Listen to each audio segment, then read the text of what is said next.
Joker, Folie. That's life, though as funny as it may seem. Some people get their kicks stomping on the first film. What are you doing? We're singing now. What? Why? Why? Well, because in the first one well, it makes sense now because, go and take the makeup off. This movie is not even worth the bit. Hey, isn't this what Joker would have wanted though? $200 million burnt and everyone's time wasted? It's the ultimate joke. Get out. Okie dokie. Joker Folie Deux is the sequel to 2019's Joker, which is once again helmed by Todd Phillips, a man who can't direct a sequel to save his life. Wow, I heard it was bad, but I thought I'll give it the benefit of the doubt. It deserves a chance, every movie does. Personally, I always prefer a big swing and a miss than another Morbius or Madam Web, but you have to swing. The big problem with this film is it's not even sure if it wants to be a musical. And if that's the case, the musical numbers aren't going to be very good then, are they? If you're not even really invested in them yourself, how is the audience going to be invested in them? This is like an expensive independent art film using the guise of this IP to sell itself as many tickets as it possibly could and not at all actually interested in the IP itself. I was of the mind, like a lot of people, that a sequel should not be made, but as I was watching it, I started to see the missed potential for a sequel that could have worked. And so it icked at me. The entire time I was watching this movie, I was like, oh man, Before I tear this one a new one like everyone else, I do want to try and mention some good. I know, right? You either completely hate it or you completely love it on here. There's no in between. Well, too bad. There's actually some stuff that's okay. The cinematography being one. It's shot beautifully. The trailers did a good job selling you on that this was going to be a quality movie when it's not a quality movie at all. The acting all around is incredible. Joaquin Phoenix to Lady Gaga. I know people are apprehensive about Lady Gaga, but I watched her in American Horror Story Season 5 and I punched my ticket for, nah, she's good a long time ago. I got faith in Lady Gaga. I don't have faith in the story and the script and the direction of this film. Did I say Lady Gaga as Harley Quinn? That's not right. Lady Gaga plays Lee, Harley, because saying Harley Quinn is too cheesy. I thought we left that type of stuff in the 90s. We just had Wolverine in comic accurate yellow. You couldn't call her Harleen Quinzel. That's too much. But she's good. Most of the acting is good. Standout is the, why can't I remember the actor's name that plays Puddles? Puddles. If you know, you know. Joaquin Phoenix's weight loss looks insane. Bro looks really hungry. Someone please give him a cheeseburger. This is a sequel that's made for 5% of the fans from the last film that aren't a fan of the Joker, but fans of its themes of being a higher art form and totally not derivative of Taxi Driver. I'm not sure what's worse, the musicals or the third act of the film. It actively torpedoes itself and the first film into an oblivion. Like, watching this can ruin the entire experience of watching the first one. It doesn't even feel like a movie. It feels like an epilogue to the first film because it doesn't have this building tension the entire time like the first film had. It's just kind of 50% musicals and 50% courtroom scenes, and maybe at the start you've got a little bit of Arkham, and that's about it. It pains me because at the start of the film there are scenes that are good. It had me in. I'm like, yeah, awesome, just keep doing that. And it would just rip it apart, slapping you in the face with a musical and completely breaking your immersion. This is one of the reasons why I don't like musicals, but I know that a lot of musicals are really good.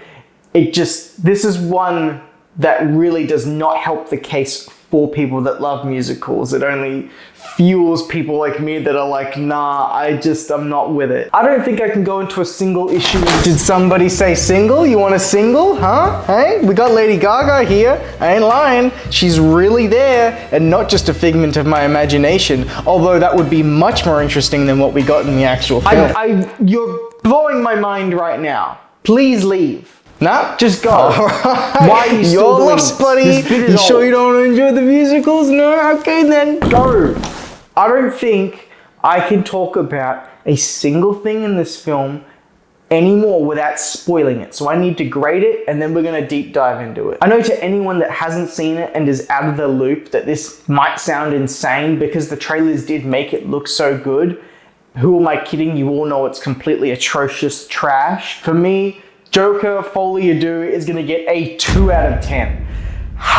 Man, it has glimmers of potential. There's so many articles coming out now of exactly what Todd Phillips was trying to do, and it was to sort of piss off this demographic and make political statements with it. And it just, why? I just want a good movie. I don't care about you hearing too much feedback from incels about what they think about the movie. That's a minority of people that watched it. Just, god damn it. I get, it could have been good.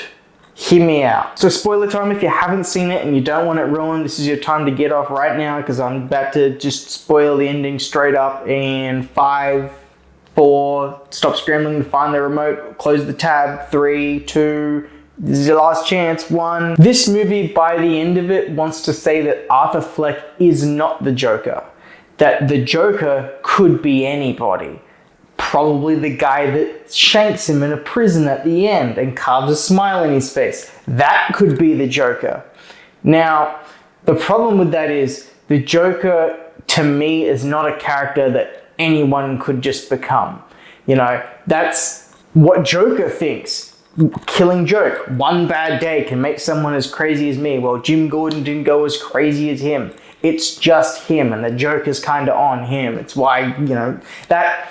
Just read The Killing Joke, or watch the second half of the movie, because the first 30 minutes has nothing to do with it. That's a story for another day. But Todd Phillips wants you to believe that anyone could become the Joker. Well, I don't think almost anyone is capable of kidnapping, torture, extortion, racketeering, fraud, grave robbing, unlicensed ministry, counterfeiting, bullying, cyberbullying, badger baiting, bear baiting, duck baiting, wildlife smuggling, monkey baiting, iguana baiting, rhino baiting, failure to adequately restrain a rhino, identity theft, malicious mischief, trespassing, arson, assault, larceny, grand larceny, spectacular larceny, vandalism, forgery, impersonating a police officer, impersonating a doctor, impersonating an airline pilot, unlicensed cabaret entertainment, theft of livestock, unlicensed taxidermy, involuntary manslaughter, voluntary manslaughter, enthusiastic manslaughter, desecration of a corpse, improper disposition of a body, improper labeling of meat products, cannibalism, homicide, regicide, attempted homicide, littering. My only regret is I didn't do this. I don't want to be the Joker anymore. There's no Joker, it's just Arthur. Who wants that? You want to see the character evolve more into the character of Joker. You know, after the first film, well, he should really just be throwing himself more into this as a defense mechanism on everything in the world than regressing. But like I said, they backpedal and then kill him by the end because he just wasn't the Joker at all. This was all just a complete waste of your time. So this duology is all about a guy that sets up the idea of the Joker before getting shanked in a prison, and not at all about the actual Joker. That's what this movie's saying. Harvey Dent is in the movie, but for no more than about 5 minutes, so that's strange considering that half this movie is in a courtroom. So many scenes in this film lead to nothing. Like, they have this angle at the start of the courtroom drama, if you want to call it courtroom drama. It's pretty terrible at doing that. Where they have this split personality angle that just ultimately gets dropped when Joker decides he wants to represent himself in court. Things like Puddles' testimony, which is one of the best scenes in the film, ultimately just leads to nothing. Nothing outside of the musicals are based on delusions. You never have to second guess anything like in the first film with Zazie Beetz' character. Everything you see here is what you get, which I feel like if anything, the delusions should have ramped up even more if you want to really be in Arthur Fleck's head. There's no ambiguity to anything. There's really no point at all to this epilogue. It really starts where it ends. He's in jail, and by the end he's in jail and he gets stabbed. That's it. It's movies like these that make my gears churn about what this movie could have been. The idea of the trial of the Joker. You could make a good movie out of that. And if you ramp up the Harvey Dent stuff in it, I've got ideas. I'm about to pitch something. If you're I've got a rough outline here, let me read it out. Let's see how you feel about this. I would start where the last movie kind of leaves us, where he's just killed this psychiatrist. He's just going off the deep end and leaning more and more into this Joker persona, because the first movie wants to ignore that he even killed the psychiatrist at all. Having killed his psychiatrist, he needs a new one, introduced Harleen Quinzel. Now, you can keep the twist of she's actually chosen to be his specific psychiatrist because she's very interested in what's going on with this particular guy. You know, it's a one of a kind. You know, think of the amount of women that just love watching murder TV shows, that get obsessed with true crime and killers and write love letters to Jeffrey Dahmer and all that shit, right? You take that angle and apply it to someone like Lady Gaga and make her the psychiatrist for Joker specifically. And have him lean more into the public figure of Joker. He likes this sudden burst of attention and fame and feeling like he has finally found his identity in the world. I'd have his delusions progressively swinging more in and out than usual, trying to off as many guards in Arkham as he can just because he gets off to the thrill and the adrenaline of what it was like when he killed Murray. And I would do a somewhat similar arc to what's in the cartoons and in the Arkham games, but I wouldn't make Joker's manipulation of Harley Quinn to his side malicious. Most Jokers are very, cunning onto it. He's doing it deliberately, pulling the sympathy strings to try and get himself out. I'd have them be genuine from Arthur, open, transparent, how he really feels, how horrible he has been treated, and have the sympathy come from something more honest rather than he's maliciously doing it. And you can still have the same beats happen.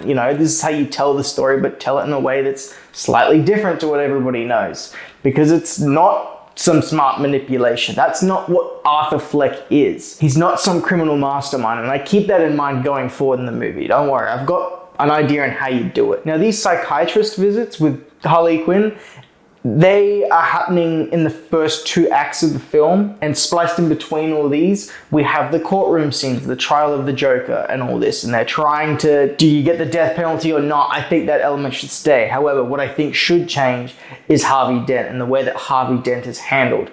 I would cast someone like John Hamm. He's got to have that 90s aesthetic of just, he's a bigger physical dude, and I want him to play a villain. Sinister in the way that, in Baby Driver, he kind of has a hardened edge to him. Mistreating Arthur and being just a dirty piece of shit. He's really trying to just screw this guy even more, representing even more of this system that has already hurt him, except is actively trying to hurt him. It can make sense from that perspective because he's killed all these people. You can really double down and agree with Harvey Dent if you want to. Or you can ride like the first film and see that this isn't someone just trying to do their job and, create justice, but they're doing this because they enjoy it and there's a malicious element to it. Have Harvey Dent really feel like the antagonist.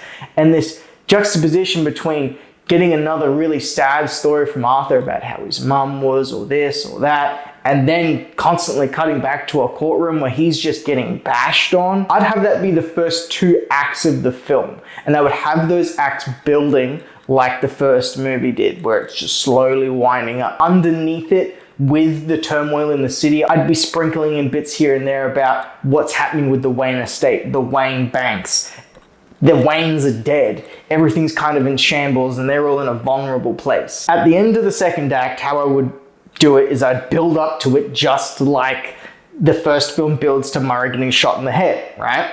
Except this would involve him somehow, some way, haven't figured out this detail yet, but him creating Two-Face in the courtroom, whether it's, I don't know, there's evidence of something or this or that, of acid, and it gets thrown on his face, or in the bathrooms, maybe if it's like the long Halloween, like there's something. I think it should be in the courtroom, and it should be I thought my life was a tragedy, but it's actually a comedy, and fully embracing this side of himself while also getting back at the villain that the movie's built up you just hating because you're feeling so much sympathy for this guy and you're watching him just get kicked by someone in such a higher position. You get what you fucking deserve kind of thing. That happens, and right as that happens and the courtroom's going to shit, explosion goes off like in the movie. It's Harley Quinn because she's been more or less won over with this sympathy side that's been building up. And the third act is where I'd have this movie just kind of go off.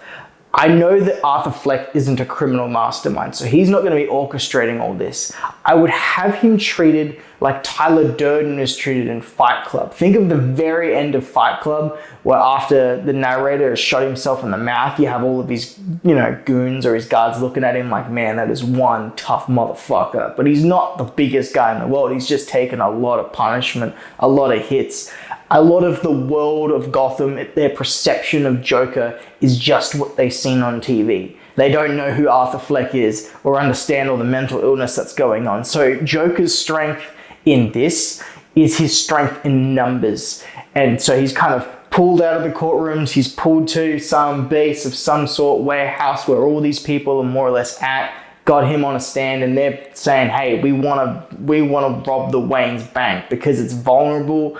We want to give money back to the people, something like that. And him just going, yeah, let's do it. That's what the people want. Well, that's what the people will get. Like he's just writing it. He doesn't really know how to take all this. It's just adrenaline. Think of the final scene in the first Joker film where the people are cheering him on as he's standing on the taxi. You've got a lot of that. I want to make it seem like a lot of other people in this group have already got all this stuff sorted out. Again, think of like Project Mayhem in Fight Club. It's a moving, breathing thing. He just happens to be in it and he's a part of it.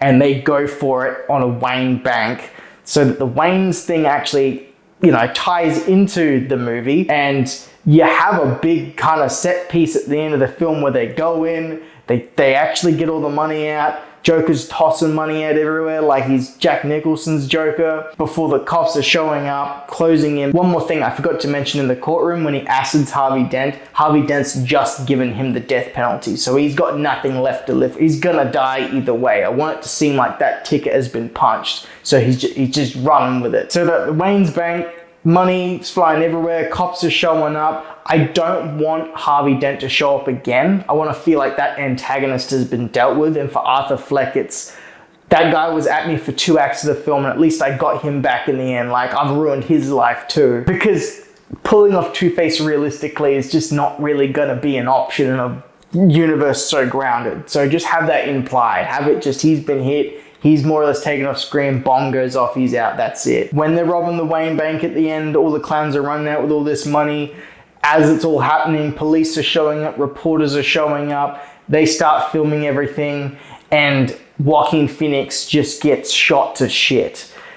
And some other people get shot in that, but you'd have him going out on TV, again, in a big monumental moment, probably bleeding with 12 bullet wounds in him, saying something like Mark Hamill's Joker did in Batman Beyond Return of the Joker, where, That's not funny. That's not... before dying. If he's going to get the death penalty, he's going to die anyway. And then with that, he dies as Joker, and it's on TV, and it's another big moment of something like he feels like he's given to the people that have actually tried to support him and understood where he's coming from, even though it's wrong. All of it's wrong. That's the point. Joker's a villain. It's not supposed to be something like what this actual second movie tries to do, where it's like, no. If you want to act like this in life, you're just going to end up shanked in prison. So don't do it, you incel. It's just about entertainment. That's it. That's something like that is what I would have wanted to see. Anyway, I've gone on and on. If you think you could make it better, let me know down below. I'm all open to ideas. Twist it and tweak it however you want, but I would like a movie like that. If you haven't already, consider subscribing if we reach 1,000 subscribers, which we are well on our way to doing. I will be doing an entire Blu-ray movie collection video. I'll be just sitting there for a good old hour, probably breaking down every single thing I've got. So look forward to that. I have some other videos on the way. There's some other stuff I'm very excited about. There's a very special series on its way that's almost there. It's taken a year. So if you've made it to the end of the video, you're a bloody legend. Thanks for sticking with me, and I will see you later. Bye, guys. It's me, the Jicky. I'm just opening the door and improvising now. There's not even any bits anymore. None of this is scripted. I'm just winging it, and then I'm gonna just make what I can out of this, and whatever's left, you know what, you might see at the end of the review. All right, so if you're seeing this now, enjoy. Musicals just slap you in the face and interrupt everything that's happening in the film. Just like this review. A little on the nose, I don't care. Is it funny? No, no. The movie's not funny either. We both get shammed. That's what we get. We get fucked. Dieu, did you care? Is it bad romance with the gaga? We are French now. What do you want? Do you want a good movie or a pissy art piece? That's what we are. We aren't anything like the first movie. We just wear the face of it, okay? So anyway, you wanna sing and dance? Joker says, what? You want a single? Huh? You want a single? We got Katy. I was about to say Katy Perry. We don't have Katy Perry. We have Lady Gaga. All right, we couldn't afford Katy Perry. She was busy doing the fucking grand final at the MCG with some flamboyant costumes and shit. All right, we got a $200 million budget, but we ain't blowing it on Katy. We burning that shit down. Whoa, whoa, whoa, whoa! What do you mean I get stabbed to death? Like a bitch? Huh? Fuck. Then how am I here right now? No, I'm not really getting stabbed. See, because I'm the Joker, I make jokes. Okay, I'm going now.